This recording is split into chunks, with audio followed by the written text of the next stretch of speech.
संत रामपाल जी महाराज एक ऐसे महान संत जिन्होंने अपनी सतभक्ति, तत्व ज्ञान, करुणा और सेवा के बल पर समाज में नई मिसाल कायम की है। संत रामपाल जी महाराज की अगुवाई में उनके सभी सतलोक आश्रमों से समाज कल्याण के अद्भुत कार्यों ने समाज को सुनहरे भविष्य की एक नई उम्मीद दिखाई है। संत रामपाल जी महाराज से नाम दीक्षा लेने के बाद लाखों लोगों की लाइलाज बीमारियां जैसे कैंसर, एड्स आदि ठीक हुई। संत जी के ज्ञान से प्रेरित होकर उनके अनुयायियों ने लाखों यूनिट रक्तदान किया। संत जी ने लाखों बहन बेटियों का दहेज मुक्त विवाह करवाया।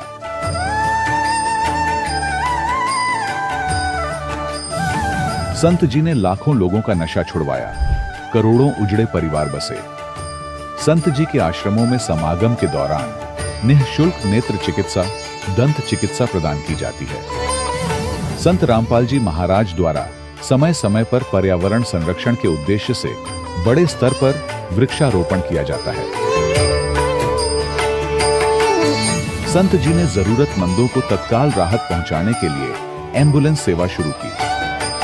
संत जी अपने अनुयायियों को देहदान के लिए प्रेरित करते हैं, जिससे मानवता की सेवा और चिकित्सा क्षेत्र में सुधार हो सके। संत रामपाल जी महाराज के सभी आश्रमों में हर रोज निःशुल्क भंडारा आयोजित किया जाता है, जहां हर वर्ग, हर जाति और हर धर्म के लोग एक साथ बैठकर भोजन करते हैं।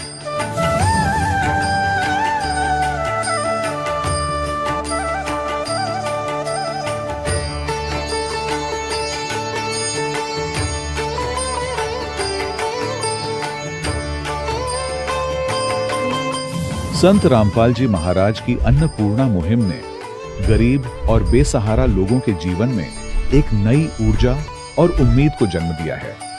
घर घर खाद्य सामग्री और जरूरी मदद पहुंचाकर संत रामपाल जी महाराज ने लोगों को दुख और मजबूरी से लड़ने की ताकत प्रदान की है।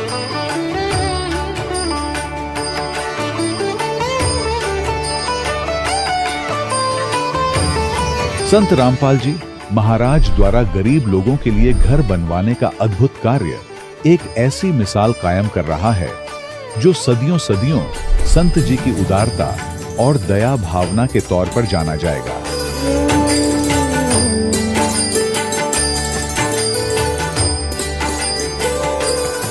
संत रामपाल जी महाराज के आश्रम में हजारों बुजुर्गों को सम्मान और प्यार के साथ जीवन जीने का अवसर मिलता है। उनके खाने, रहने और स्वास्थ्य की पूरी जिम्मेदारी संत रामपाल जी महाराज उठाते हैं। अनाथ बच्चों के लिए संत रामपाल जी महाराज के सभी आश्रम किसी वरदान से कम नहीं।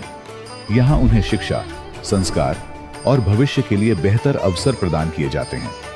चाहे बाढ़ हो, भूकंप या महामारी, संत रामपाल जी महाराज और उनके अनुयायी हमेशा ही जरूरतमंदों के लिए सबसे आगे खड़े रहते हैं। कोविड महामारी के दौरान संत रामपाल जी महाराज के आश्रमों से करोड़ों लोगों के लिए भोजन, दवाइयां और जीवन रक्षक सामग्रियां उपलब्ध कराई गई। चाहे गरीब की मदद हो या किसी शोषित और पीड़ित वर्ग के हक और सम्मान की लड़ाई, संत रामपाल जी महाराज ने हमेशा ही उनकी दबी आवाज को सरकारों तक पहुंचाया है और उन्हें उचित न्याय दिलवाने में अहम भूमिका अदा की है। समाज में आध्यात्मिक और सामाजिक मूल्यों के प्रति जागरूकता लाने में संत रामपाल जी महाराज हर कदम पर मानवता के सच्चे सेवक साबित हुए हैं। संत रामपाल जी महाराज का जीवन हमें सिखाता है कि सच्ची सेवा वही है जो निस्वार्थ भाव से की जाए। आइए हम भी इस महान सेवा के कार्य में इस महान संत से जुड़ें और संत रामपाल जी महाराज से नाम दीक्षा लेकर अपने जीवन को धन्य बनाएं।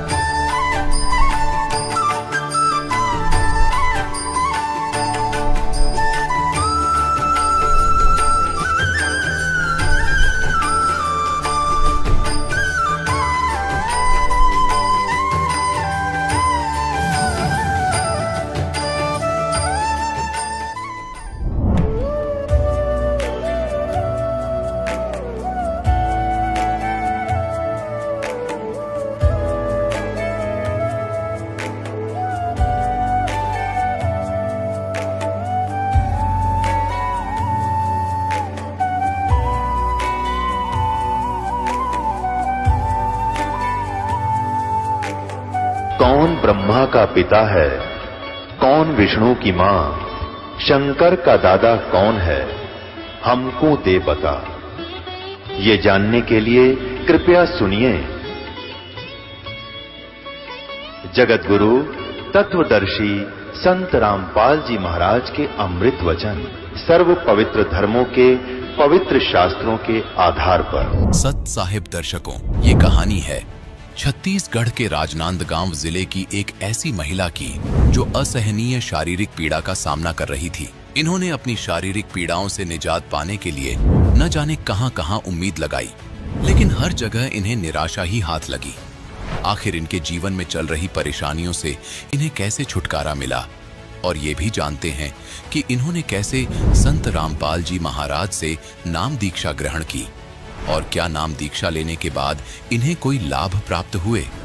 आइए अब सुनते हैं ललिता जी की सच्ची कहानी, उन्हीं की जुबानी। नमस्कार जी। सत साहिब जी। क्या नाम है जी आपका? ललिता दासी। बहन जी, आप कहाँ से हैं? छत्तीसगढ़ राजनांदगांव से। संत रामपाल जी महाराज से नाम दीक्षा आपने कब ली? 2013 में जी। संत रामपाल जी महाराज से नाम दीक्षा लेने से पहले आप क्या भक्ति साधनाएं करती थी? मैं कबीर साहब को ही मानती थी और बनारस से विजयदास शास्त्री से नाम दीक्षा ली थी जी। तो फिर आप संत रामपाल जी महाराज की शरण में कैसे आईं? वो भक्ति करते करते हमें कोई लाभ होता नहीं था। मेरे सर में इतना दर्द होता था। मेरी शादी के बाद मेरे हस्बैंड आर्मी में हैं, तो मुझे रांची लेके गए थे। वहाँ आर्मी के डॉक्टर को बहुत दिखाया, और इधर आई तो तांत्रिकों को भी बहुत दिखाया। मेरे सर में इतना दर्द होता था, मैं मानसिक परेशानी भी होता था मेरे को। मैं कोई काम नहीं कर पाती थी, इतना टेंशन में मेरे हाथ पैर ना हिलता था। तो मेरे हस्बैंड भी परेशान थे, क्या करें, इतना दिखाते हैं फिर भी ठीक नहीं होता करके। उसके बाद मेरी बहन ने बताया कि कोई सत्संग में चैनल में सत्संग आता है, वो संत बहुत अच्छा है, आप इधर आके देखो संत रामपाल जी महाराज के बारे में। तो हम गए वहाँ पे, संत रामपाल जी महाराज से नाम दीक्षा लिए। संत रामपाल जी महाराज से नाम दीक्षा लेने के बाद आपको क्या क्या लाभ मिले? पहला तो मेरा जो सर दर्द होता था, मानसिक परेशानी थी, वो ठीक हुई। और उसके बाद एक बहुत बड़ा लाभ और है, मेरे हस्बैंड जब रिटायर हो रहे थे आर्मी से, तो 1 महीना पहले उसको नींद आना बंद हो गया था। बहुत बेचैनी महसूस करते थे। अब ये सर्विस छूटने के बाद मेरा सरकारी जॉब तो लगेगा नहीं, क्या करेंगे हम। बहुत टेंशन में रहते रहते वो आए यहाँ पे, हम आए, रिटायर होके आ गए। फिर उन्होंने एक दिन हंसते हुए जाके, हमसे कोई झगड़ा लड़ाई कुछ नहीं, हंसते हुए जाके उधर मानसिक परेशानी के कारण उन्होंने वो पॉइज़न ले लिया। 2 लीटर पॉइज़न लिया, और वो जो लिया वो उसका हम नाम भी नहीं जानते, वो पॉइज़न कौन सा है। फिर उन्होंने ही फ़ोन किया कि मैं ऐसा ऐसा कर लिया, मैं यहाँ पे हूँ। तो हम, मेरे लड़के और मेरे घर वाले जाके उनको शुक्ला हॉस्पिटल में एडमिट किए लाके। वहाँ रंगारी करके एक डॉक्टर था, उन्होंने 2-3 दिन इलाज किए उनके। शुरू में तो बोल दिए कि इनके बचने का कोई चांस नहीं है, सुबह से इसने पॉइज़न लिया है और आज 7 बजे आप एडमिट कर रहे हो, इसके तो पूरा बॉडी में फैल गया है करके। फिर हमने बहुत रिक्वेस्ट किए, आप इलाज तो शुरू करो, तो आप साइन कर दो, बोले कुछ होता है तो हम जिम्मेदारी नहीं लेंगे। तो इलाज कराने के लिए हमें साइन भी करना पड़ा। वेंटिलेटर में रखे थे मेरे हस्बैंड को। 3 दिन बाद थोड़ा होश आया, वेंटिलेटर से बाहर आए तो उन्होंने बताया कि आपके गुरुजी संत रामपाल जी महाराज और कबीर परमात्मा मेरे को दिन भर दर्शन दे रहे। इतना ही बोल पा रहे थे, धीरे धीरे फिर उसका डाउन हो गया, वो बोल उतना बता के फिर डाउन हो गया उसका शरीर, फिर वेंटिलेटर में चले गए। फिर डॉक्टर ने बोला हमारे बस की बात नहीं है, यहाँ तो इसका ट्रीटमेंट नहीं हो सकता, इसको आप रायपुर ले जाओ या तो नागपुर ले जाओ। फिर हम लेके गए रायपुर रामकृष्ण केयर में। वहाँ पे लकवे करके कोई डॉक्टर है, उन्होंने इनका ट्रीटमेंट शुरू किया। पहले तो उन्होंने ही बोल दिया देख के कि इनका कंडीशन बहुत ख़राब है, हम नहीं कह सकते कि ये ठीक होगा, इसका सब पूरा शरीर में भिन गया है, पूरा दवाई इसका इलाज नहीं हो सकता, यहाँ से मुंबई या तो दिल्ली भी ले जाना पड़ेगा, ऐसा बोला। फिर हमने वहाँ भी रिक्वेस्ट किया कि इलाज शुरू करें, फिर उन्होंने किया। उसके बाद 15 दिन तक तो वेंटिलेटर में ही थे मेरे हस्बैंड। उसके बाद में परमात्मा को अर्जी लगाए हम लोग कि मेरे हस्बैंड ने ऐसे ऐसे किए हैं। मैं परमात्मा को दंडवत की और जाप करते वहीं पे रहे। फिर सांस आना शुरू हो गया उनका, फिर वेंटिलेटर से बाहर आए। 1.5 महीने बाद मेरे हस्बैंड मेरे घर वापस लौट गए, संत रामपाल जी महाराज की दया से। मेरी बेटी है, वो आगरा में हम थे, वहाँ पे इतनी बीमार पड़ती थी, रात रात भर खांसती थी, सर्दी था, दमा जैसे शिकायत हो गया था। बहुत दिखाया बच्चों के डॉक्टर को, बहुत दिखाया उनको। फिर 15 दिन दवाई ख़त्म होता फिर ले जाना पड़ता, फिर 15 दिन दवाई ख़त्म होता फिर ले जाना पड़ता। उसके बाद दीक्षा ली है, तब से संत रामपाल जी महाराज ने उसी रात को आए, आशीर्वाद दिए मेरे और मेरी बेटी को। अब टेंशन मत लेना बेटा, बोले उस दिन है और आज का, अभी तक के सांस वाली परेशानी नहीं हुई मेरी बेटी को। मेरा बेटा है, वो बाथरूम से गिर गया, हम अंदर कूलर चालू करके रूम में सोए थे, उसको आवाज़ आया जैसे पानी का टंकी ऊपर से गिरता है, ऐसे बहुत धड़ाम से आवाज़ आया। मैं भाग के आई, मेरी बेटी थी, मेरे हस्बैंड ड्यूटी पे गए थे यहाँ पे। तो मैं देखी तो लड़का बेहोश पड़ा था, आवाज़ खूब दिया, लड़का नहीं सुना। फिर ऊपर वाले भैया को बुलाई उठाने के लिए, तब जाके पानी वगैरह डाले तो हल्का होश आया, धीरे से अंदर लेके गए। शाम को हमने सीटी स्कैन कराया तो परमात्मा के उस समय वो लड़का लिया था नाम, उसने नाम खंड कर दिया था। बाद में बताया उसने, मम्मी मैंने ऐसे काम कर दिया था। तो फिर भी परमात्मा ने दया किए, उसके सर में एक चोट नहीं आया। ये लाभ हुआ संत रामपाल जी महाराज से जुड़ने के बाद जी। बहन जी, संत रामपाल जी महाराज से नाम दीक्षा लेने के बाद आपको बहुत सारे लाभ प्राप्त हुए। जैसे कि आपने बताया कि आपके हस्बैंड ने 2 लीटर पॉइजन खा लिया था, ये अपने आप में बहुत बड़ी बात है, और संत रामपाल जी महाराज ने उनको बचा लिया, ये बहुत बड़ा चमत्कार है। तो जो दर्शक आज आपको देख रहे हैं, आप उनके लिए क्या कहना चाहेंगी? धरती पर पूर्ण परमात्मा आए हुए हैं संत रामपाल जी महाराज के रूप में। मानुष जन्म दुर्लभ है, मिले न बारंबार, तरवर से पत्ता टूट गिरे, बहोर न लगता डार। आप आए और अपना कल्याण कराए। संत रामपाल जी महाराज से नाम दीक्षा कैसे ली जा सकती है? आज अनेकों चैनल पर संत रामपाल जी महाराज के सत्संग चल रहे हैं जी। उसके नीचे एक पट्टी आती है, उसमें फ़ोन नंबर है, वहाँ कांटेक्ट करके आप नाम दीक्षा केंद्र का पता पूछ सकते हो। धन्यवाद जी। सच्चा है। दर्शकों, अभी आपने सुने संत रामपाल जी महाराज से दीक्षा प्राप्त करके सुखी हुए भक्त के अनुभव।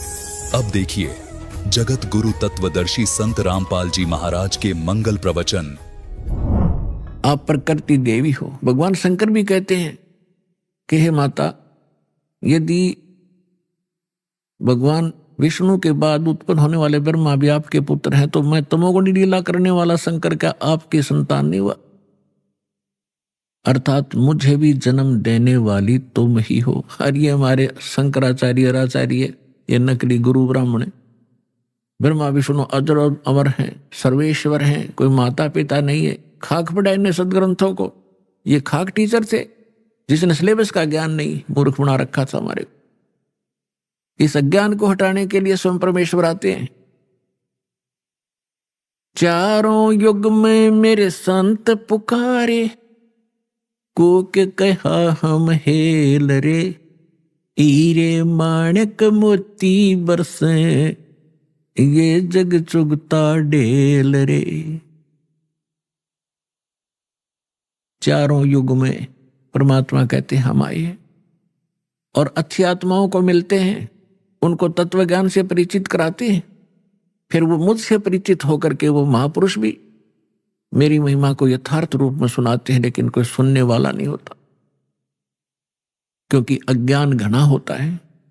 और परमात्मा कहते हैं हम भी, मैं भी आता रहता हूं प्रत्येक युग में भिन्न भिन्न रूप बनाकर, और ये हमारे ज्ञान को ना सुन करके हम यथार्थ ज्ञान, यथार्थ भक्ति विधि रूपी हीरे मोती लालों की वर्षा करते रहते हैं, जगह जगह ज्ञान सुनाते हैं। लेकिन ये भोली आत्मा हीरे मोती लालों को ना पहचान कर, उनको ठोकर मारकर कंकरों की गठड़ी बांध कर वजन उठाए फिर रहे हैं। हम जो साधना कर रहे हैं बड़ी श्रेष्ठ है। गीता अध्याय नंबर 16 के श्लोक 23 और 24 में स्पष्ट कर दिया है कि शास्त्र विधि को त्याग कर जो मनमाना आचरण करते हैं, मनमानी पूजाएं करते हैं,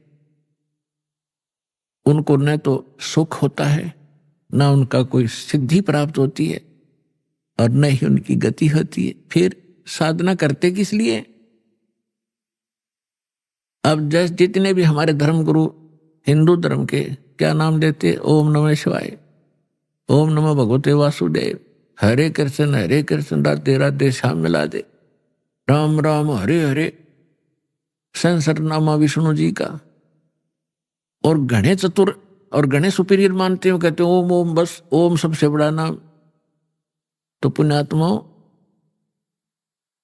हरे राम हरे कृष्ण किसी भी सदग्रंथ में मंत्र नहीं, ओम नमः शिवाय किसी ग्रंथ में नहीं, ओम नमो भगवते वासुदेव किसी ग्रंथ में नहीं।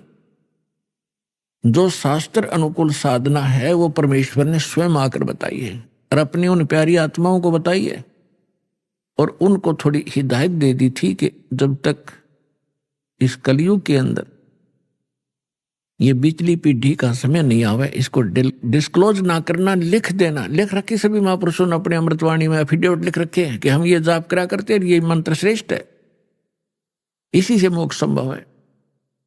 लेकिन सिलेबस को समझना स्टूडेंट के स्तर का काम नहीं है। पढ़ भी लेगा तो उसको समझ नहीं सकता, अप्लाई नहीं कर सकता। इसलिए टीचर गुरु की आवश्यकता होती है। तो जो गुरु रूप में परमात्मा आए थे, सतगुरु रूप में, फिर जिन महापुरुषों से मिले थे उनको अधिकार दिया था ज्ञान सुनाने का, और फिर अब इस दास को भेजा है इस पूरे कंप्लीट कोर्स को आप तक पहुंचाने के लिए, आपका मोक्ष कराने के लिए। क्योंकि अब वो समय आ गया, नहीं तो इस दास से बड़े बड़े महापुरुष पहले हुए हैं, लेकिन वो समय नहीं था, क्योंकि आप अशिक्षित थे। और अशिक्षा का लाभ नकलियों ने हमारा उठाया, ये संस्कृत बोलते रहे। हमने सोचा बड़े विद्वान हैं, इन्होंने खूब जाना होगा सदग्रंथों को। हमने परमात्मा को भी ठुकरा दिया, जिसमें 600 वर्ष पहले वो आकर ये ज्ञान सुनाया करते थे, जो आज सभी सदग्रंथों में ज्यों का त्यों पाया। तो पुण्यात्मा, 100 शुक्र मनाना उस परम पिता के। वहां ये आए, यहां आकर के उन्होंने कितने कष्ट झेले हमारे लिए। परमात्मा के उसी इतिहास को 600 वर्ष पहले परमेश्वर कबीर जी यहां आए थे, ये ज्ञान सुनाया करते थे। तो दास आज उसी परम पिता का दिया हुआ एज इट इज आप तक पहुंचा रहा हूं। अपनी तरफ से इसमें कोई मिलावट नहीं कर सकता, क्योंकि जीव का जो ज्ञान होगा वो घटिया होगा, परमात्मा का ज्ञान वो सत्य होगा। तो वो सत्य ज्ञान आप तक पहुंचा रहा हूं, ये सत्संग कर रहा हूं। परमात्मा ने सत्संग किया था, या उन महापुरुषों ने जो भगवान से मिले थे, लेकिन उनको रिजेक्ट कर दिया हमने, क्योंकि हम बालक थे, हम अशिक्षित थे, अनजान थे। आज परमात्मा ने आपको अक्षर ज्ञान कराया। ये अक्षर ज्ञान आपके लिए विष है। बेशक आप कितने विद्वान पाक गए हो, डॉक्टर, इंजीनियर, जज, वकील बन गए हो, भगवान की भक्ति नहीं है तो खाक है ये। एक रोजी रोटी तो कहीं चला ले इंसान, कल मृत्यु होगी, गधा अपने कुत्ता अपने के खाज लग गए, और क्या खाओगे फिर? आपको केवल इस ही जीवन का ज्ञान है, आपको भविष्य का, आगे का नहीं। आगे के ज्ञान बिना ये खाक ज्ञान है फिर। तो ये ज्ञान देना जरूरी था। मालिक को मालूम था कि बिगड़ेंगे, ये अहंकार हो गया आपके अंदर। 2 कौड़ी का 2 छोटा सा पोस्ट मिल जाए, फूला नहीं समाता, और कल मृत्यु होकर गधा बन जाए, क्या क्या रे माटी होती है उसकी। और पहले आप देखो पिछले इतिहास उठा के, हमारे पूर्वजों के कितने विनम्र थे, कितनी दया थी उनके अंदर, कितने नेक विचार थे। और आज हम किस स्तर पर पहुंच चुके, इस विद्या की देन है। लेकिन मालिक को मालूम था कि मेरा ज्ञान ऐसा है, इनको फिर सेट कर देगा, लेकिन शिक्षा प्राप्त हुए बिना ये मुझे समझ नहीं सकते, इनका कभी कल्याण नहीं हो सकता। इसलिए आपको ये अक्षर ज्ञानदाता ने अनिवार्य समझा, तभी आपसे आने नहीं दिया, निस आग को आपके निकट नहीं आने दिया। 4 युग चले गए। अब इसका हम फायदा उठाएंगे। अब हम बकवादों में चल पड़े, टीवी देखते हैं, बेहुदे ढंग के कपड़े पहनते बहन बेटियां भी, और इसको बड़ा विकास मानते हो, अच्छे घरों की लड़कियां हैं, ये खाक है। ऐसे कार्टून बनकर निकलती हैं घर से, लड़के भी लड़कियां भी। तो इस विद्या की देन है ये। अब इस ज्ञान से हमें पता चलेगा, लज्जा आया करेगी हमें ऐसे ऐसे बकवाद करने में, और हम भगवान भजेंगे और अपना कल्याण करवाएंगे। सतगुरु आए दया करी, ऐसे दीन दयाले, बंदी छोड़ व्रतास कहा, जठरगनी प्रतिपाल। सतगुरु आए दया करी, ऐसे दीन दयाल। होय होय, हम किसी भयंकर गलती करके आए सतलोक में, बड़ी थाली का ठोकर मार का आए हम, और आज हम एक टुकड़े के लिए कोई देश जाता है, कोई परदेश जाता है। उसके लिए गरीबदास साहब जी कहते हैं, उत्तर दक्षिण पूरब पश्चिम फिरदा दाने दाने नो, सर्व कला सतगुरु साहेब की, हरि आए हरियाणे नु।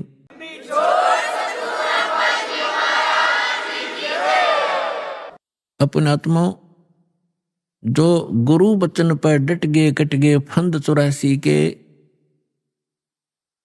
भाई जो गुरु बचन पर डट गए कट गए फंद 84 के, भाई जो गुरु बचन पर डट गए कट गए फंद 84 के, कट गए फंद 84 के, कट गए फंद 84 के, भाई जो गुरु बचन पे डट गए कट गए फंद 84 के।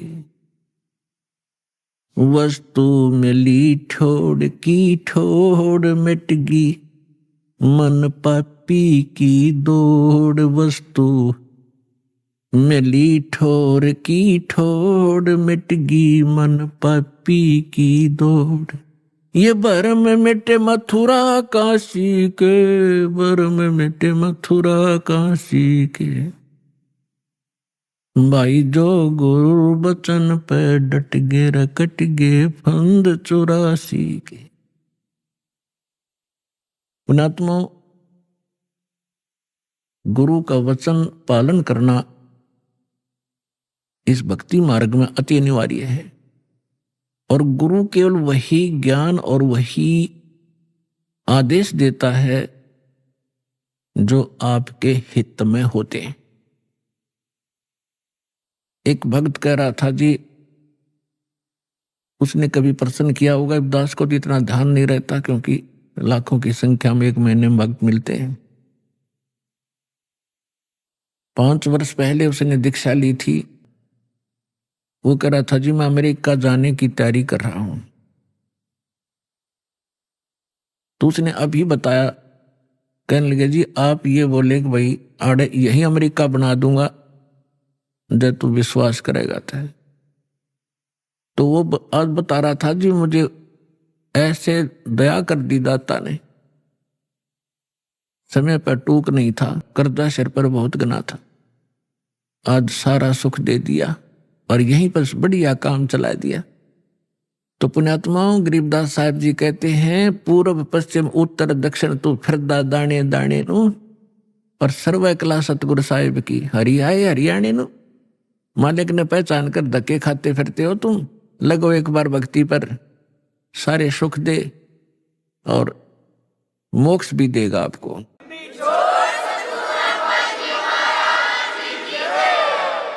पुण्यात्माओं, सबसे पहले हमने अपने लाल की परख करनी होगी कि जिस लाल को हम लिए फिरते हैं ये वास्तव में लाल है भी कि नहीं। तो उस परखने के लिए हमारे पास कुछ पैमाना होना चाहिए। तो पैमाना कौन सा होगा? सदग्रंथ प्लस में उन महापुरुषों का आंखों देखा एफिडेविट कि परमात्मा जिनको मिले। तो आज आपको एक झलक परमात्मा की सुनाएंगे।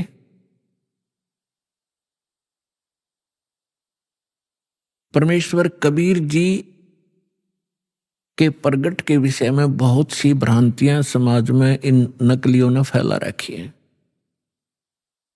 क्या फैला रखी है कि कबीर साहब किसी विधवा ब्राह्मणी के कोख से जन्म हुआ था, वो शर्म के मारे बाहर डाल आई। ये बकवाद है और उन दुष्ट लोगों की बनाई हुई कहानियां हैं जो भगवान से हमें दूर रखना चाहते थे। लेकिन वास्तविकता इसकी बिल्कुल विपरीत है। परमात्मा स्वयं कहते हैं,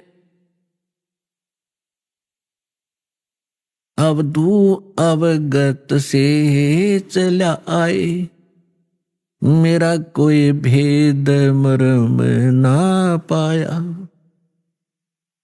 ना मेरा जन्म ना गर्भ बसेरा, बालक बन दिखलाया। काशी नगर जल कमल पटेरा, तहां जुलाहे न पाया। मात पिता मेरे कछु नाही, ना मेरे घर दासी। जुल्हे का सुत आने कहाया, जगत करे मेरी हासी।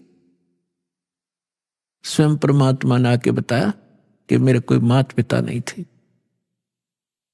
और किसी कारण से मैं प्रत्येक युग में अपने बच्चों को संभालने के लिए ये लीला किया करता हूं। परमात्मा प्रत्येक युग में ऐसे ही लीला करते हैं, कमल के फूल पर आकर शिशु रूप धारण करते हैं। एक सतिथि इनकी ऐसी है यहाँ आने की, और वैसे जब चाहे कभी भी एक साधु रूप में, अन्य रूप में कभी प्रकट होकर के अच्छी आत्माओं को मिलते हैं, उनको ज्ञान देते हैं। तो जब परमात्मा कलयुग में आए सन 1398 संवत 1455 ज्येष्ठ सुदी पूर्णमासी को ब्रह्म मुहूर्त में, ब्रह्म मुहूर्त होता है सूर्य उदय होने से 1.5 घंटा पूर्व, सतलोक से आए मालिक और एक शिशु रूप धारण करके और नीचे को गति की। उस समय बनारस के अंदर, काशी के अंदर एक रामानंद नाम के बहुत बड़े विद्वान प्रसिद्ध थे। उनके विषय में माना जाता था कि इन्होंने चारों वेदों को, 18 पुराणों को, श्रीमद् भगवत गीता को ठीक ढंग से जाना है, जिस कारण से वो प्रचार किया करते थे। और उन्होंने 1400 ऋषि शेष बना रखे थे, जो उनके द्वारा बताए गए ज्ञान को आगे जनता में प्रचार किया करते थे। और स्वामी रामानंद जी एक ब्राह्मण के अतिरिक्त अन्य किसी जाति मजहब वाले को अपना शिष्य नहीं बनाते थे। अन्य को वो एक हेय समझते थे, अपने से घटिया मानते थे। अब उन्होंने 1400 ऋषि पंडित शिष्य बना रखे थे। उनमें से एक अष्टानंद नाम के ऋषि थे, और वो प्रतिदिन एक लहर तारा नामक तालाब था, आज भी है, लेकिन अब तो वो सिर्फ एक यादगार रूप में ही रहा है। लहर तारा तालाब उसका नाम कैसे पड़ा? गंगा दरिया का जल वर्षा के दिनों में जब फुल स्विम पर चलती है तो गऊ घाटों के ऊपर से वो ओवरफ्लो होकर लहरों के द्वारा उछल उछल के एक बहुत बड़ी झील में समा जाता था, भर जाता था। उसको लहर तारा नामक तालाब कहने लगे, और उसका फिर सारा वर्ष बहुत सुंदर स्वच्छ जल रहता था, क्योंकि गंगा के जल में एक विशेषता है कि ये खराब नहीं होता, क्योंकि ये जल सतलोक से आया है। परमात्मा ने एक सैंपल भेज रखा कि हमारे लोक में ऐसे पदार्थ हैं, ना दूध कभी खराब होते, दरिया बहती है, ना दही और मक्खन खराब होते। वहां का ऐसा मटेरियल है। ये एक सैंपल है आपके लिए, विश्वास करने के लिए कि वहां ऐसे पदार्थ, जब ऐसे लोक में और ये जल खराब नहीं होता, वहां तो लोक ही एक विशेष है। तो समझदार को संकेत पर्याप्त है। उस लहर तारा तालाब के ऊपर ऋषि अष्टानंद जी प्रतिदिन अपने गुरुजी के द्वारा बताए गए उस साधना को भी करते थे, उसी में स्नान करते थे। एकांत स्थान, शांत स्थान पर वो भगवान की भक्ति का चिंतन किया करते थे। वो प्रतिदिन की तरह वो भी अपने चिंतन में स्नान करके बैठे थे। आकाश से क्या देखा अष्टानंद जी ने कि एक बहुत प्रकाश, तेज प्रकाश का गोला सा ऊपर से स्पीड के साथ आ रहा है। और वेद भी यही बताते हैं कि वो परमात्मा ऊपर के लोक में रहता है और उस वहां से गति करके आता है, बिजली विद्युत जैसी गति से यहां आकर हमें प्राप्त होते हैं। अष्टानंद जी ने देखा कि बहुत तेज प्रकाश कभी देखा नहीं ऐसा। जब उसने देखा तो उसकी आंखें सहन नहीं कर सकी, चरम दृष्टि बंद होगी। आंखें बंद होने के बाद उसने क्या देखा कि एक बालक है, शिशु रूप दिखाई दिया। जैसे हम सूर्य की तरफ देखते हैं प्रथम सीधा, तो हमारी चरम दृष्टि सहन नहीं कर पाती, आंखें बंद हो जाती हैं। आंखें जब बंद होती हैं या हम दूसरी साइड में देखते हैं तो सूर्य का प्रकाश रहित आकार दिखाई देता है और वो काफी देर तक आंखों में बना रहता है। ठीक यही दशा अष्टानंद जी की हुई कि उसने जब वो प्रकाश की तरफ देखा तो वो प्रकाश किसका था? सूर्य का, यानी परमात्मा का। और जब आंखें बंद की तो क्या देखा? वो शिशु का प्रकाश था, वो परमात्मा का प्रकाश था। दोबारा उसने जब आंख खोली तब तक वो प्रकाश लहर तारा तालाब के एक कोने में सिमट चुका था, समाप्त हो गया था। अब अष्टानंद जी अंदर ही अंदर बड़े खुशी हुए। उसने सोचा कि शायद आज मेरी कोई भक्ति की विशेष उपलब्धि मुझे हुई है और इसके बारे में अपने गुरु जी को बताऊंगा। वो उठकर चले गए। अपने गुरु रामानंद जी से कहा कि स्वामी जी, आज मैंने ऐसे ऐसे एक अजीबोगरीब घटना मेरे साथ हुई। हे प्रभु, ये मेरी भक्ति की उपलब्धि है या कोई मेरा भ्रम है? स्वामी जी ने कहा कि बेटा, ये न तेरी भक्ति की उपलब्धि है और न ही तेरी कोई भ्रम है।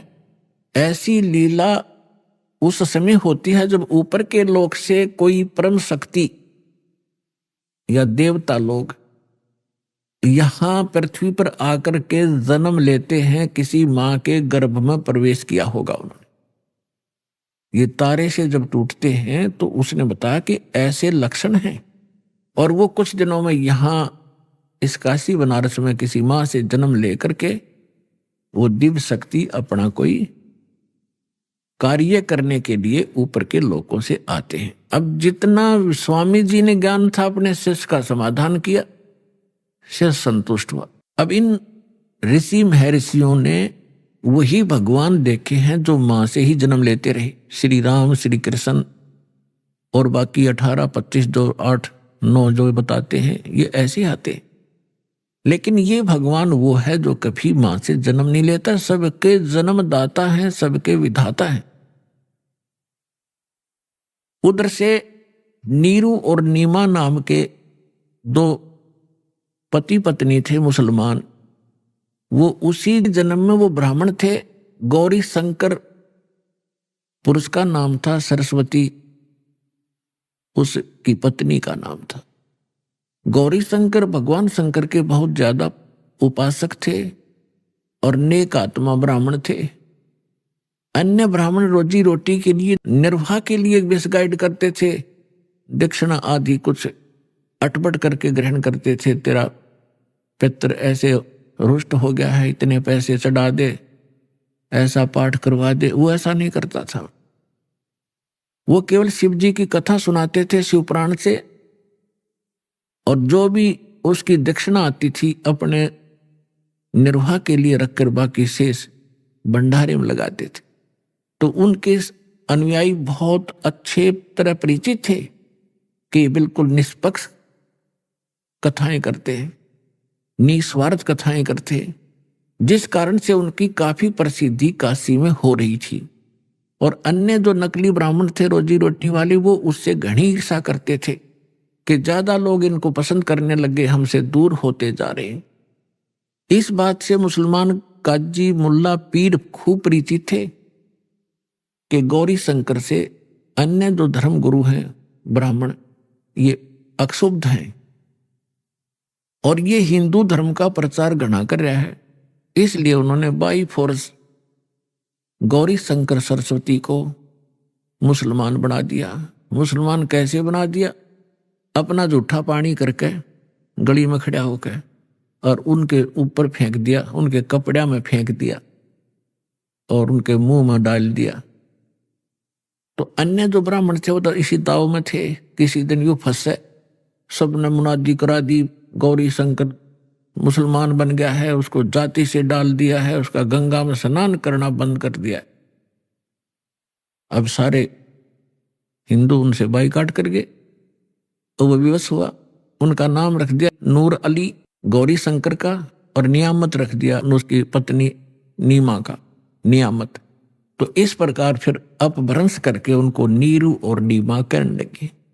अब पहले उनकी रोजी रोटी चलती थी कथा की दक्षिणा से, अब दक्षिणा मिलनी बंद होगी, रोजगार की समस्या हुई। उन्होंने एक सिंपल सा काम जिसमें कोई पैसा नहीं लगना था, ऐसा काम शुरू कर दिया कपड़ा बुनने का।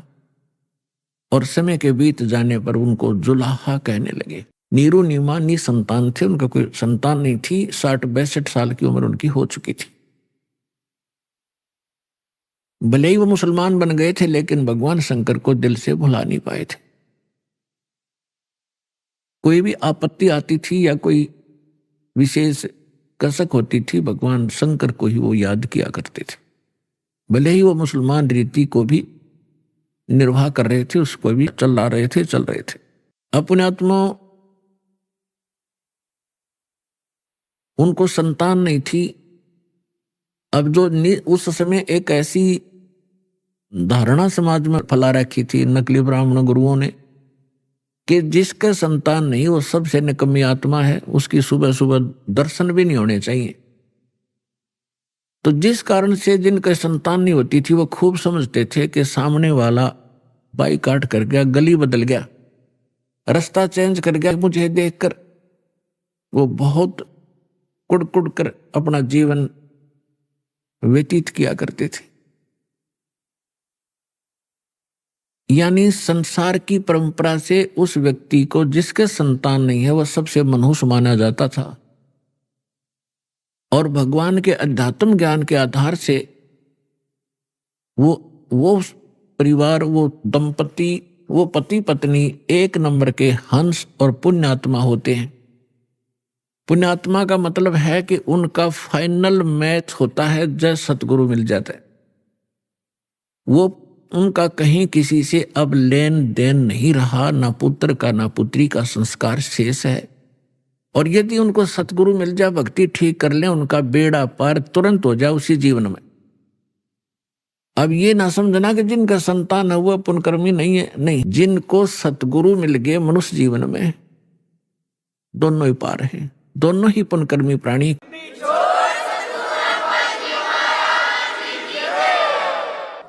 जैसे एक समय सुखदेव ऋषि 12 वर्ष के बाद मां के गर्भ से जन्म लिया, 12 वर्ष की आयु पेट में हो गई थी उसकी। पुण्यात्मा, ये कुछ आध्यात्मिक ऐसे पॉइंट होते हैं जो वर्तमान के इन वैज्ञानिकों का गला उतरा नहीं, पर लेकिन गले ना उतरे तो बेशक, लेकिन वह बात झूठ नहीं हो सकती। 12 वर्ष की आयु का जब मां के गर्भ से बाहर आया, आते ही उठकर चल पड़ा। व्यास जी का पुत्र था, व्यास जी की पत्नी से उसका जन्म हुआ था। तो व्यास जी इंतजार करते थे, विद्वान पुरुष थे, ये कोई अच्छी आत्मा है जो 12 वर्ष तक मां के गर्भ में, मां को मालूम भी नहीं, इतना कोई पीड़ा नहीं हो रही है। इस आशा से उसने कहा कि बेटा बेटा, लेकिन सुखदेव ऋषि ने पीछे मुड़कर नहीं देखा, अपने पिता की शक्ल भी नहीं देखी। चलते चलते कह रहा है कि पिताजी, कि हे ऋषि जी, व्यास जी कह रहे हैं कि पुत्र मैंने तेरी 12 वर्ष इंतजार करी, मुझे अपना शकलता दिखा दे। एक वह वो पुत्र मोह में घना वश हो रहा था। तो ऋषि जी कहते, चलते चलते सुखदेव कहते हैं कि ऋषि जी, ना जाने कितनी बार तू मेरा बाप हो लिया और ना जाने कितनी बार मैं तेरा बाप हो गया। ये बहुत बूढ़ी बीमारी है, इबका मैं अपना पीछा छुटवाऊंगा और मैं ना देखूं तेरी और कहीं मेरी ममता तेरे में फंस ना जा। न्यू कहकर आकाश में उड़ गया, दूसरी जगह जाकर प्रकट हो गया। वहां जाकर अपनी और नालापा काटी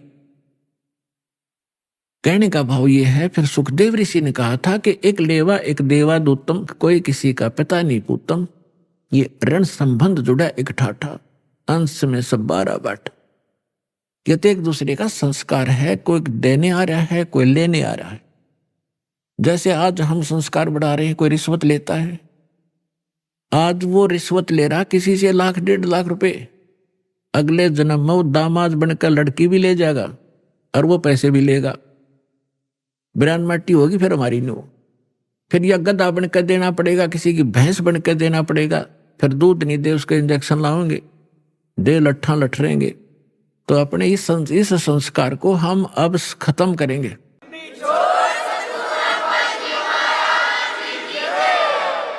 तो इस विष को हम तभी तक खा रहे हैं जब तक हमें ये विष दिखाई नहीं देता, हम पहचानने योग्य नहीं थे। और जब हम पहचानने योग्य हो जाएंगे कि ये विष है, उसके विषय में सुख संवेद में कहा है, जैसे कर का जहर का रंग होरी हो, कहो कौन तिस खावे राम रंग होरी हो। जैसे कण पड़ा हो किस विष का, और ये पता हो ये विष का कण है, कहते कौन छुएगा उसको, खान की तो बहुत दूर बात, हाथ भी ना लावे, किसी और कपड़े तो पकड़ेगा और कितने पता नहीं मिट्टी में दबा का होगा, कहीं और भी ना खा ले। और परमात्मा की भक्ति करने से ही सुख होगा, होरी माने खुशी होगी। तो नीरू निमान का कोई संतान नहीं थी, और कि इसीलिए पुण्यात्मा थी, भगवान आ गया गोदी में। अब भगत का और जगत का सदा से विरोध रहा है, मतभेद रहा है वैचारिक, और जिस कारण से इनकी खींचातान बनी रही तो बनी रहो, क्योंकि भगत को ज्ञान हो जाता भक्ति का और जगत को ज्ञान होता अपनी ही परंपराओं का, वो उन्हीं का उत्तम मान रहे होते हैं, इसलिए विरोध करते हैं भक्तों का। ये तो जाकर लंबे पड़े वहां पर, ये पता नहीं कैसे कर रहे हैं, ये मुसलमान रहे ना हिंदू, मतलब इस तरह की वो बातें करते हैं, करने दो। हम अपने इस ज्ञान के आधार से आगे बढ़ते रहेंगे, एक दिन पूरा विश्व स्वीकार करेगा ये ऐसा गजब का मार्ग है और इसी से सुख है।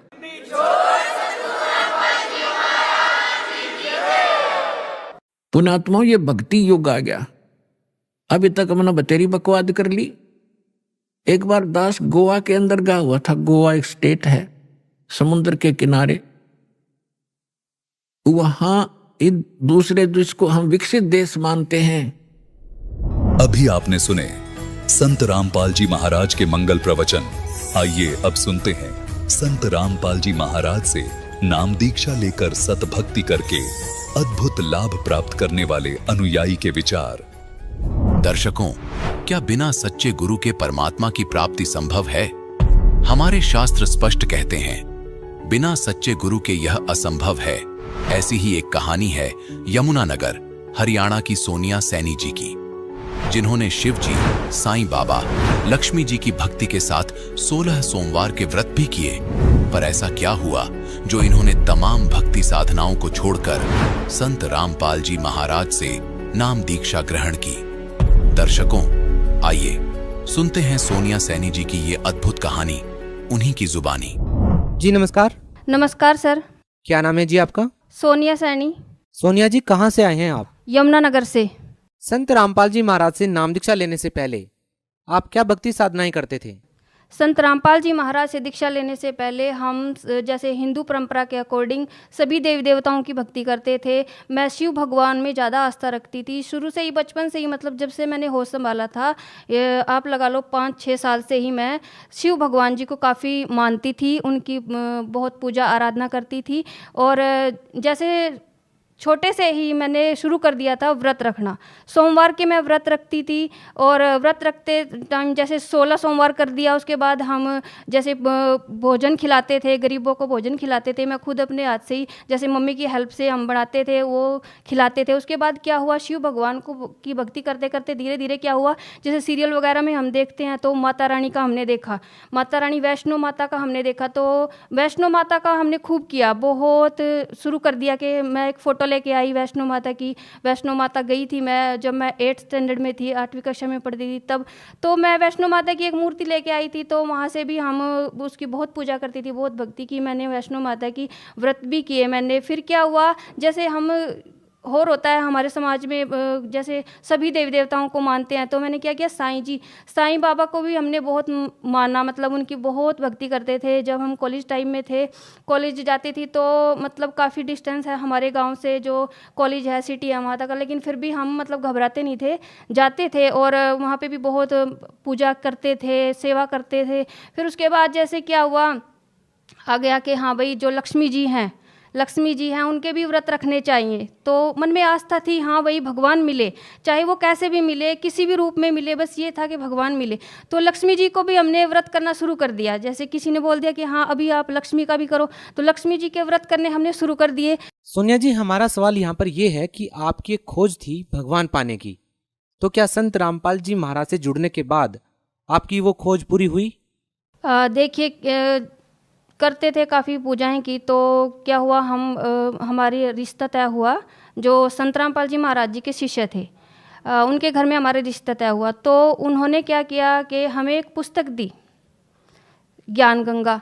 तो ज्ञान गंगा ऐसे ही उस समय मैं एमए कर रही थी, तो एग्ज़ाम का टाइम था, तो मैंने उस पर इतना ध्यान नहीं दिया, क्योंकि मेरी थिंकिंग ये थी, ध्यान इसलिए नहीं दिया कि मुझे जैसे पता लगा था ना ससुराल की तरफ से कि इन्होंने गुरु बना रखे हैं। तो मेरी थिंकिंग ये थी कि मेरे और भगवान के बीच में, क्योंकि मैं भक्ति खूब करती थी, जागरण वगैरह भी हम करते थे मेरे पापा, तो मेरे और भगवान के बीच में थर्ड पर्सन की कोई ज़रूरत नहीं है, यानी कि मुझे गुरु की कोई आवश्यकता नहीं है। गुरु क्या होते हैं, बस उनके विषय में मेरा यही था कि गुरु कुछ नहीं है, भगवान और हम जो हैं वो सब कुछ है। ठीक है, तो ऐसे करके थोड़े दिन के बाद ससुराल से कॉल आई, उन्होंने बोला कि आपने वो पुस्तक पढ़ी?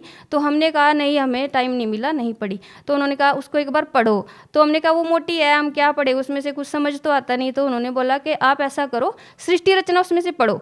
तो हमने क्या किया, चलो जब इतना प्रेशर कर रहे हैं, बोल रहे हैं कि पढ़ो एक बार, देख तो ले क्या है, क्योंकि मैं गीता जी भी मैंने पढ़ी हुई है, भगवत गीता के मेरे ताऊ जी के पास थी, वो भी मैंने पढ़ी हुई है, और ये जो रामायण महाभारत है ये भी मैंने पढ़ी हुई है। तो उनके विषय में मुझे थोड़ी नॉलेज थी, लेकिन चलो आध्यात्मिकता के तरीके से मैंने सोचा कि चलो पढ़ लेते हैं, सृष्टि रचना है क्या।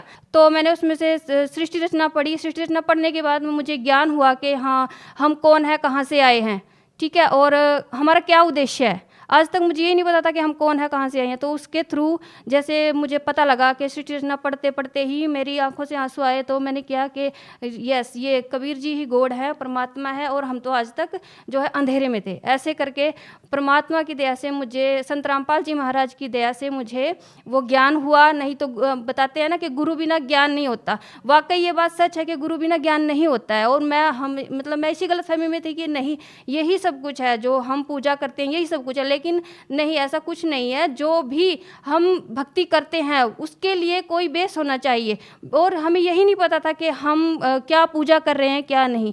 सोनिया जी, हमारा सवाल ये है कि हर एक श्रद्धालु संत रामपाल जी महाराज जी से इसलिए भी नाम दीक्षा लेता है ताकि उसे आध्यात्मिक, भौतिक और आर्थिक लाभ मिले।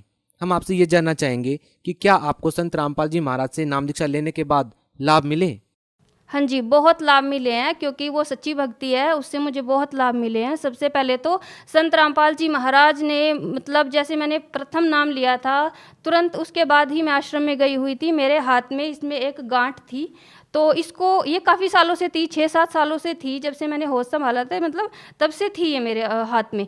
तो छोटी थी पहले, तो धीरे धीरे ये बड़ी हो गई। तो इसके लिए मैंने बहुत कुछ किया, डॉक्टर को भी दिखाया। डॉक्टर बोलते थे कट लगा के ऐसे तो हल्का सा ऑपरेशन करके इसको निकाल दिया जाएगा, लेकिन उसके बाद भी कोई गारंटी नहीं होती थी कि जैसे जख्म निकाला है तो कैंसर बनने का भी खतरा होता है। तो इस चीज़ से मुझे डर था। उसके लिए मैंने बहुत किया, झाड़ फूंक वगैरह सब, मतलब जैसे पीर वगैरह पर जाते हैं, प्रसाद वगैरह चढ़ाते हैं, कबूल देते थे जब जगत में थे।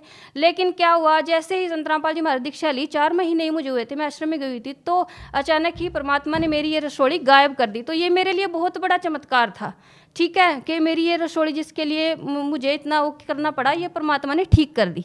तो संत रामपाल जी महाराज की दया से मेरी जो गांठ है वो बिल्कुल गायब हो गई। उसके बाद संत रामपाल जी महाराज ने मुझे जीवन दान दिया। जैसे मतलब मुझे मेरा बेबी हुआ, उस टाइम वो सब कुछ ठीक हो गया, बेबी भी ठीक हो गया। लेकिन तीसरे दिन जाके क्या हुआ कि जो ब्लड है ब्लड जो मेरा ब्लड था वो मांस के टुकड़े बन बन के ऐसे मैं टॉयलेट गई तो ऐसे निकलने लगा, वो सारा ब्लड निकल गया। मेरा जो है 11.6 ग्राम मेरा ब्लड था और अचानक ही मेरा ब्लड जो है 4 ग्राम रह गया। तो डॉक्टर भी हैरान थे, डॉक्टरों को लगा कि भाई ऐसा मतलब ऐसी सिचुएशन तो होनी नहीं चाहिए थी। जब 3 दिन हो गए सब कुछ ठीक था तो उसके बाद क्या हुआ, उन्होंने तुरंत मुझे आईसीयू में वो ले गए। अचानक ही फिर मेरी हार्ट बीट भी बढ़ने लगी, चेस्ट में इन्फेक्शन हो गया, तुरंत काफ़ी सारे रोग एकदम से हो गए। तो डॉक्टर घबरा गए, डॉक्टर को लगा कि पता नहीं क्या हो गया। आईसीयू में मुझे एडमिट किया, वेंटिलेटर लगाया। उसके बाद तुरंत मेरे ईसीजी किया, एक्सरे वगैरह किया कि क्या है क्या नहीं, कुछ समस्या समझ नहीं उनके आई तो वो भी हैरान थे। उसके बाद क्या हुआ कि नाइट का समय था, 12 बजे हुए थे, 12 बजे के करीब क्या हुआ, अचानक ही मेरी हार्ट बीट बिल्कुल डाउन हो गई। तो जो नर्स है वो आई, वो घबराई, उन्होंने सभी डॉक्टर को बुलाया। जितने भी मतलब आर्मी के हॉस्पिटल डॉक्टर्स हैं वो इतनी जल्दी आते नहीं है, मतलब उनका भी एक ड्यूटी होती है, ड्यूटी टाइम होता है उनका भी।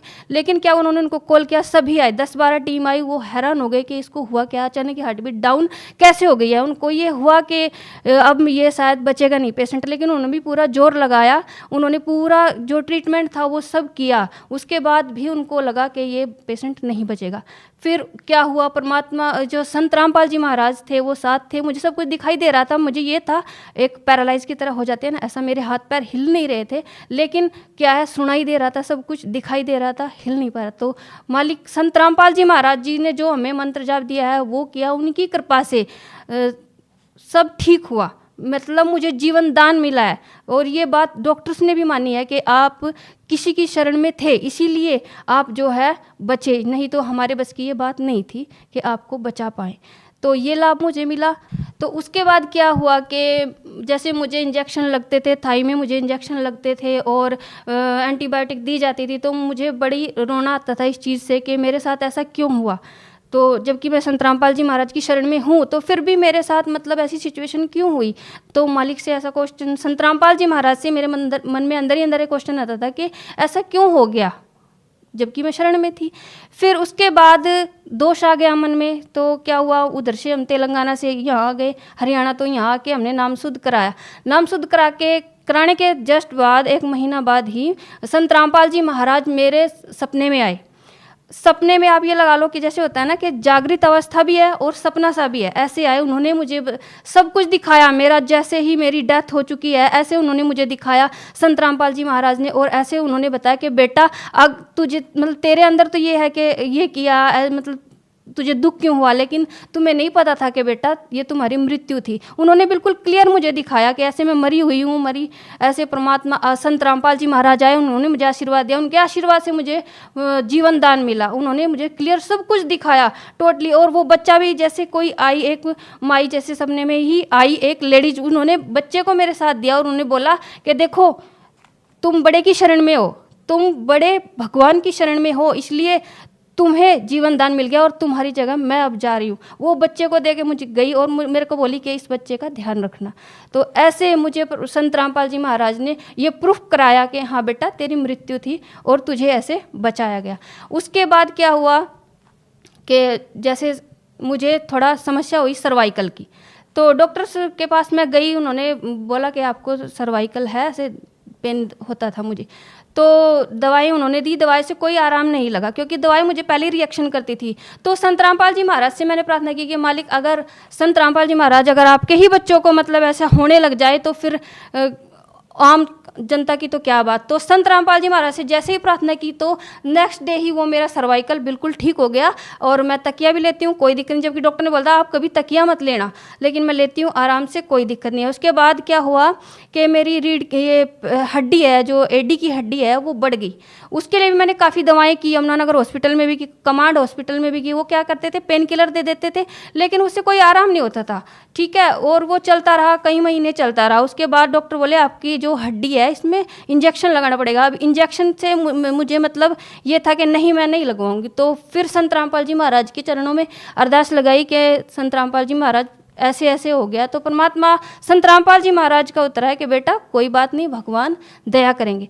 तो परमात्मा संत रामपाल जी महाराज की दया से वो जो रोग था वो भी धीरे धीरे खत्म हो गया और आज पूर्ण रूप से स्वस्थ हूँ, आपके सामने हूँ, जिंदा हूँ। और इससे बड़ा लाभ क्या होगा कि मुझे परमात्मा ने जीवन दान दिया, एक मरे हुए इंसान को परमात्मा ने जीवित किया। जैसे कि वेदों में भी लिखा है ना कि वह परमात्मा वही परमात्मा है जो हमें 100 वर्ष की आयु बढ़ा देता है और जीवन दान देता है। और इसके अलावा मेरा बेटा है, वो उसको भी एक रोग हो गया था जिसको मसान का रोग बोलते हैं। वो मिनट मतलब सेकंड में सुसु करने लग गया था, वो छोटा ही था। उस समय भी संत रामपाल जी, हमने डॉक्टर को भी दिखाया था, वो ठीक नहीं हो पाया था, 3 दिन हो गए थे लगातार ऐसे करते करते।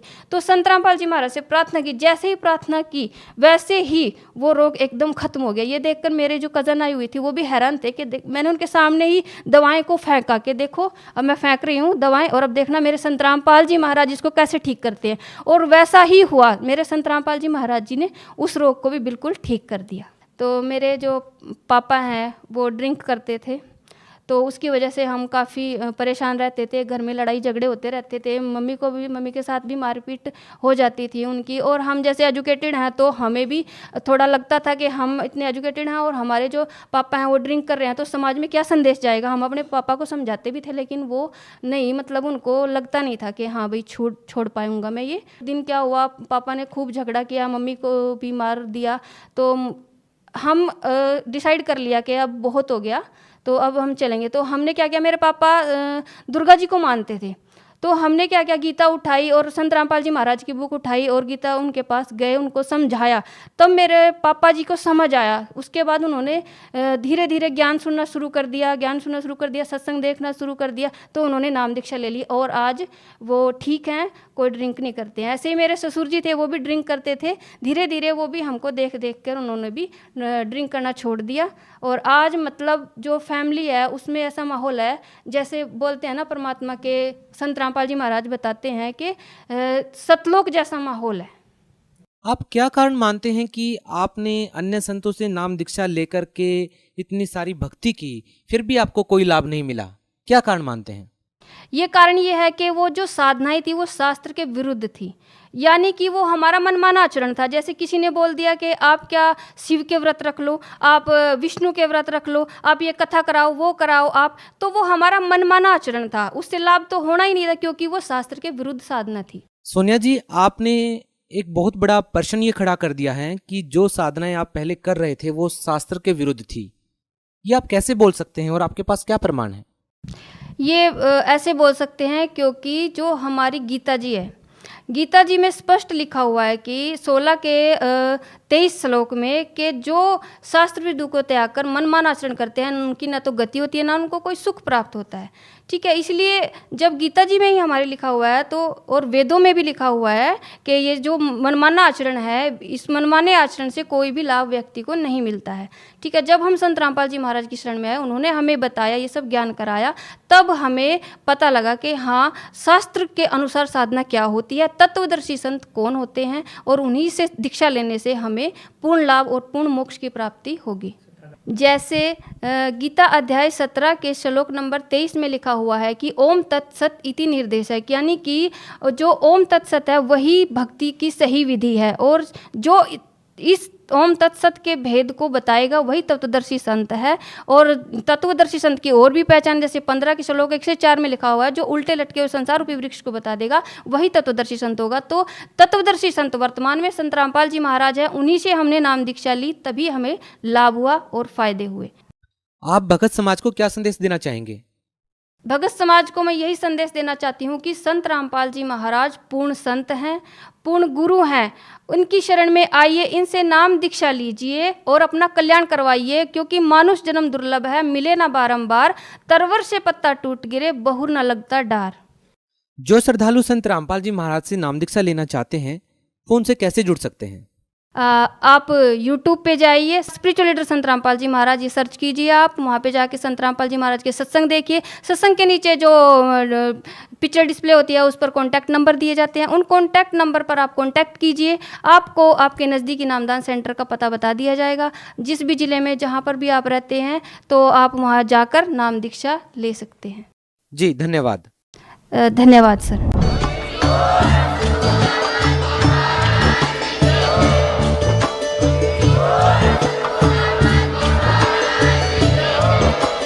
आप सुन रहे थे जगत गुरु तत्वदर्शी संत रामपाल जी महाराज जी के मंगल प्रवचन। अधिक जानकारी के लिए विजिट कीजिए हमारी वेबसाइट www.jagatgururampalji.org।